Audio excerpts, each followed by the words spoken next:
রাঙামাটিতে বাণিজ্যিকভাবে কাজু বাদাম চাষে সাফল্য পেতে শুরু করেছেন চাষিরা। কাপ্তাই উপজেলায় ফলন ভালো হওয়ায় আশাবাদী হয়ে উঠেছেন চাষি ও প্রকল্প সংশ্লিষ্টরা। রাঙামাটি প্রতিনিধির তথ্য ও ছবিতে ডেস্ক রিপোর্ট। রাঙামাটির কাপ্তাই উপজেলার বিভিন্ন ইউনিয়নে ৩ বছর আগে শুরু হয় কাজু বাদাম ও কফি চাষ। কৃষি সম্প্রসারণ অধিদপ্তরের তত্ত্বাবধানে কাজু বাদাম ও কফি গবেষণা উন্নয়ন ও সম্প্রসারণ প্রকল্পের আওতায় চাষ শুরু হলেও উপজেলার রায়খালী ইউনিয়নের কারিগর পাড়ায় বাণিজ্যিকভাবে কাজু বাদামের চাষ শুরু হয়। বাণিজ্যিকভাবে কাজু বাদাম চাষ করে সফল উদ্যোক্তা সাজাই প্রু মার্মা ও অনুপম চাকমা। তাদের বাগানের গাছে গাছে ঝুলছে কাজু বাদাম। দ্রুত সময়ে ফলন আসায় খুশি চাষিরা। ফলন অনেকটা আছে। এই বছরে আমরা অনেক কাজু বাদাম পেয়েছি।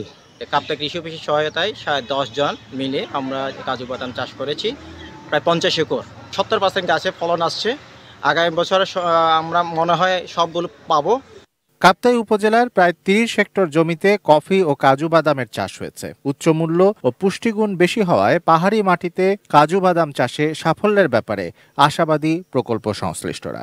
এবছরে কিন্তু ভালো ফলন পেয়েছি, তবে নেক্সট ইয়ার আমরা সম্ভবত প্রায় 50 থেকে 60% আমরা আশাবাদী যে মোটামুটি আমরা আগামী বছর শুধু বাজারজাত করতে পারবো।